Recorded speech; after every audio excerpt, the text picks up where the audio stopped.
deu bem-vinda ao Livros com Bolo. Estamos lendo Crônicas de Limiar, volume 1, O Necromante, capítulo 28. A troca. Eles tinham um problema muito sério ali: tempo. Na mensagem de Algol, ele terminava dizendo: Clareira de Burke, venha sozinho e traga o garoto. Ele não indicava o momento do encontro, mas sabiam que Algol queria fazer a troca o quanto antes. Eles não poderiam demorar ou o necromante perceberia que estavam tramando algo e retaliaria em Isabelle. Assim, correram. O plano foi passado para todos. Hit deu sugestões e Peter se pegou apertando o cabo da espada na cintura. Estavam muito tensos. Era uma jogada arriscada e o patriarca sabia disso. Adamei não achou que deveria envolver sua guarda nisso. Edgar Antares, o capitão, tinha seus princípios e seus métodos, e Adamei não confiava totalmente, nem em uns, nem nos outros. Então, fiou-se apenas naqueles garotos mal saídos das fraldas, que chegaram a Limiar há quase um ano em busca de uns trocados. Ele confiava que eram honestos e bons. Suas habilidades foram mostradas na noite em que enfrentara Algol pela primeira vez. Só lhes faltava um pouco de recursos. O patriarca deixou-os a sós por alguns instantes e voltou pouco depois com algumas coisas. Colocou-as em cima de uma mesa redonda de pedra branca que havia em um lado do grande salão e ao redor da qual o grupo estava reunido, tirando dúvidas e trocando ideias. Ele desembrulhou algumas coisas. Não tenho muita coisa, mas talvez isso ajude, disse o patriarca. São algumas coisas que vão fazer vocês causarem um estrago maior. Ele pegou um escudo em forma de brasão. Tinha uma águia de 2 cabeças em ouro no fundo prata. Esse escudo amortiza todos os golpes dados contra ele, e ao falar a palavra mágica, emite uma forte luz, cegando momentaneamente o oponente. Qual de vocês tem experiência com o escudo? Peter Paul, respondeu Vanna, que sabia que o jovem sempre treinava manobras com escudos. Peter pegou o escudo prateado nas mãos do patriarca, tentando não parecer deslumbrado. O escudo era leve e parecia novo em folha, embora o rapaz suspeitasse que ele já tivesse participado de algumas batalhas. O que são essas flechas negras? Perguntou Groove, pegando uma delicada seta nas mãos pequenas. Cuidado com isso, alertou o patriarca. Elas explodem. São apenas 7 e causam um estrago bem razoável. Causam uma explosão no raio de 3 metros. Então, há de se ter cuidado em usá-las se um aliado estiver próximo do seu alvo. Algum de vocês tem uma besta? Eu tenho, disse Groove. E sabe como usar? Groove sorriu. Certamente, ela sabia como usar. E finalmente temos a espada da vida. Ele puxou uma espada enorme de uma bainha de couro. Ela cantou ao sair, afinada, e sua lâmina brilhou. O cabo era simples, mas isso não tirava nem um pouco de seu porte. Que nome legal, disse Hit. Ela é especialmente eficiente e certeira contra mortos-vivos, fantasmas, espectros ou qualquer coisa que já tenha cruzado a linha entre o nosso mundo e o outro. O patriarca fez uma pausa, olhando longamente para a espada. É a espada de Isabelle, disse. Então vamos levá-la para ela, disse Dirk. O patriarca olhou para ele sem sorrir, mas feliz com o apoio em suas palavras. Precisamos dessa espada em mãos que possam lutar assim que chegarmos lá. E então a entregou a Romano. O rapaz arregalou os olhos, pois não esperava recebê-la. Com um movimento de cabeça, confirmou que aceitava a espada e a missão. Devolva ela quando voltarmos, disse o patriarca. Ele tentou sorrir, mas não conseguiu. O patriarca saiu por um momento e chamou André. O jovem surgiu na porta. Provavelmente estava de guarda ali do lado de fora. Quero que arrume armaduras para eles, ordenou. As melhores que você encontrar. E então ele puxou gentilmente Dirk. Vou na frente, disse ele. Eu tenho umas coisas para passar para o noviço. Eles ficaram sozinhos no grande salão e Dirk olhou atento para as instruções do patriarca. O homem de cabelos da cor da neve respirou fundo. Eu agradeço o que está fazendo. Não precisa. Adamei o interrompeu. Não temos muito tempo, então me deixe falar. Eu agradeço porque sei o quanto lhe doeu, tudo o que aconteceu e o quanto pode lhe custar se falharmos agora. Seus amigos são leais e corajosos, mas nós temos que pensar no todo. Se Algol colocar as mãos em você, se nosso plano falhar, você não poderá aceitar Balzu, de maneira nenhuma. O rapaz anuiu com a cabeça, os olhos firmes no patriarca. Por isso, vou lhe ensinar uma coisa que só poderei ensinar a sacerdotes. Como é uma emergência, imagino que os deuses não irão se opor. A clareira de Burg ficava bem no meio da floresta de Caeliar. Floresta que tinha fama de assombrada e de onde todas as pessoas normais tentavam manter distância. Era uma floresta velha, muito velha. Suas árvores eram tão grandes e largas que se podia morar dentro delas. As lendas são verdades esquecidas, como alguém já disse, e as pessoas sábias sabiam que deviam ter sempre um cuidado maior com lugares dos quais já se falaram determinadas coisas. Algumas vezes, jovens iam até a floresta para provar sua coragem.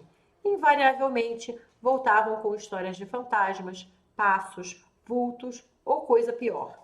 Entre a imaginação e a realidade, cada qual fazia sua escolha e contava adiante sua própria versão.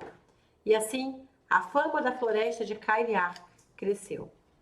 Ainda estavam no meio da tarde e o sol lançava fachos de luz dourada através das copas das árvores.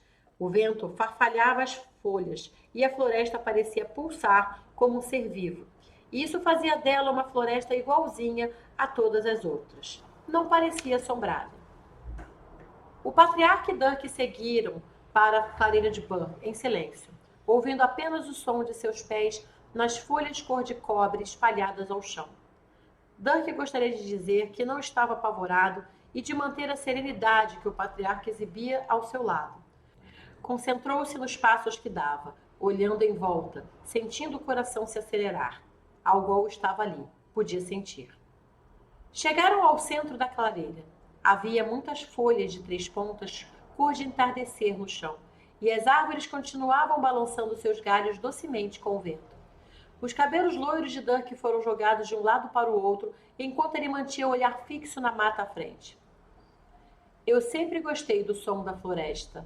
Um pouco mais para a esquerda, Algol saiu de trás de uma imensa árvore com seu sorriso perigoso.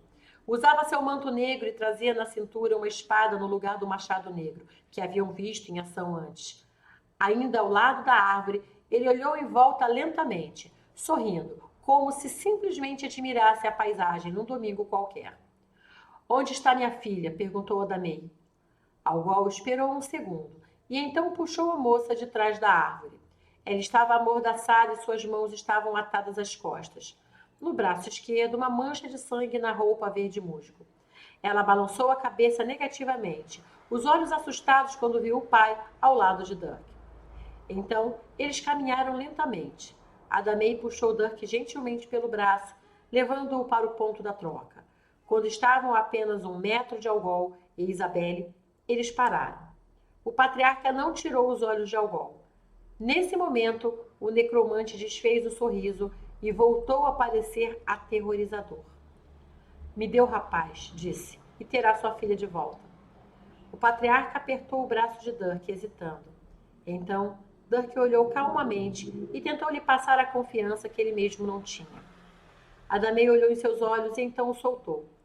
Lentamente, Dirk caminhou na direção de Algol, desarmado. Algol soltou a moça e ela andou confusa até o pai. Quando Dirk e ela se cruzaram, os olhos dela brilharam com lágrimas e ele tentou sorrir para ela.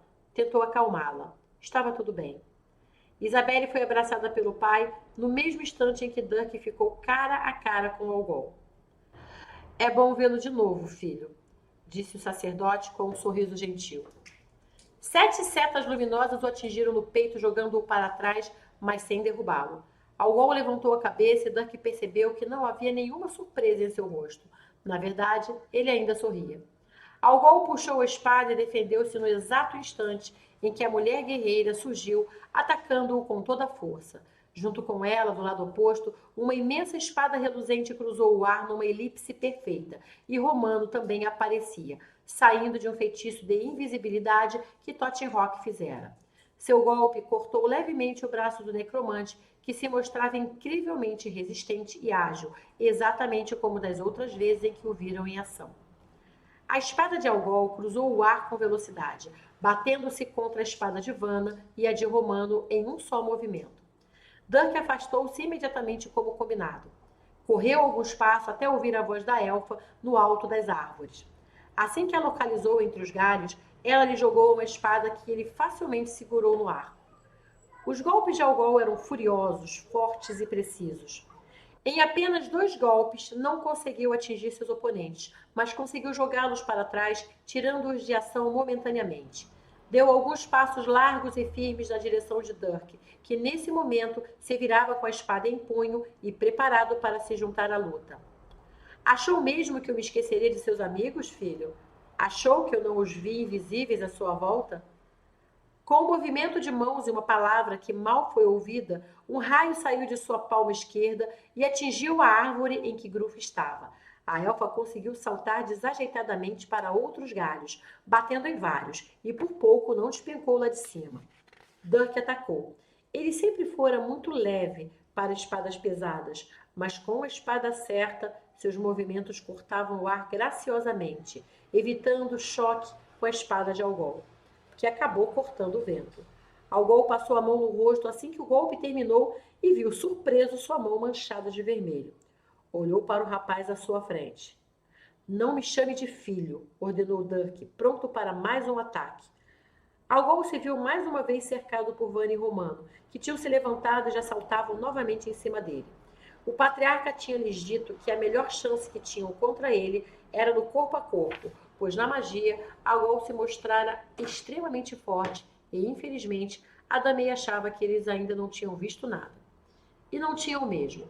Um raio saiu de suas mãos, cegando-os momentaneamente. Um atingiu Romano, que voou longe. O outro fez linhas nervosas luminosas circular em sua espada, e quando esta se bateu com a divana, a moça gritou e foi lançada para trás. Surpreendido pela violência da magia, Dirk hesitou e andou para trás. Algol imediatamente voltou a caminhar em sua direção.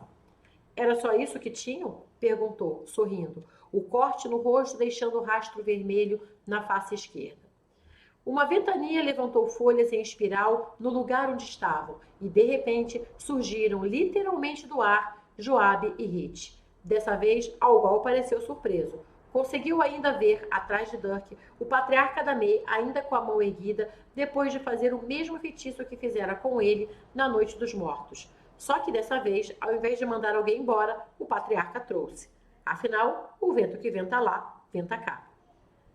Não foi um feito fácil e exigiu toda a sua concentração, mas valeu a pena. Hit já chegou descendo a espada sobre o homem, que precisou se mover com muita rapidez para evitar ter a cabeça rachada pela lâmina. Algol tropeçou para trás, tentando não perder o equilíbrio. E foi a vez de Joabe acertar seu peito com a massa. A moça também trazia um escudo, e foi ele quem recebeu seu golpe mais forte de espada. Joabe deu alguns passos para trás, surpreendido pela força do golpe, enquanto o golpe pareceu crescer para cima de Hit. 2 golpes rápidos e as espadas se cruzaram no ar. Hit já lutara antes, em tabernas, na prisão, por dinheiro e em outras circunstâncias, mas nunca lutara de fato pela sua vida, ou pela vida de outra pessoa. Sentiu-se jogar para trás, mas insistiu em atacar, sabendo que não podia dar nenhuma chance para Algol fazer outro feitiço. A ponta da espada de Algol passou em seu peito, cortando mais do que a nova armadura que o patriarca lhe dera. Hit não gritou, mas sentiu a pele queimar e seu golpe seguinte já não tinha tanta força. Joabe voltara a atacar, distraindo Algol para tirá-lo de cima de Hit. Quando o homem se voltou para ela, olhou em seus olhos e ela sentiu o corpo inteiro gelar. E então a moça não atacou. A lâmina cresceu diante dela e alguém apareceu do nada. Peter Paul, também trazido pela magia do patriarca, agora entrava na luta, defendendo a noviça com seu novo escudo. Algol não se abalou. Atacou Peter novamente com tamanha fúria que lhe arrancou a espada das mãos. Pela visão lateral, Algol viu que Vani e Romano, que tinham sido lançados cada um para um lado a uma certa distância com seus raios elétricos, estavam de pé novamente e voltando para a briga. Achou que deveria então terminar logo com aquelas distrações e ergueu a espada para um golpe fatal contra o ex-mascate. Sem espada, só restou a Peter usar o escudo para se proteger. O golpe da espada foi sentido e seus pés deslizaram para trás. "Angus Magog!" gritou Peter, e imediatamente seu escudo brilhou com uma luz. Não era uma luz qualquer, era uma luz brilhante, bela, confortadora e poderosa. Parecia o sol, mas os outros se sentiram aquecidos dentro dela. Os outros. Para Algol, pareceu que fogo queimava sua pele e seus olhos. Algol gritou enquanto cobria os olhos e a voz de Gruf foi ouvida mais uma vez. Saiam daí! Foi fácil saltar ou correr para longe quando ouviram Gruf. Flechas negras voaram na direção de Algol, 4 ao todo, e explosões foram ouvidas, uma seguida a outra. Eles se protegeram e, quando o barulho acabou, começaram a se levantar, espadas ainda em punho. A fumaça e o fogo encobriam o lugar e acharam que Algol estava finalmente morto e espalhado em milhões de pedacinhos. Conseguimos? Perguntou Peter Paul incrédulo. A fumaça se desfez, subindo aos céus através das folhagens. No local onde estava Algol, havia alguns buracos de fuligem, e só. Duncan levantou a cabeça, sentindo uma coisa horrível.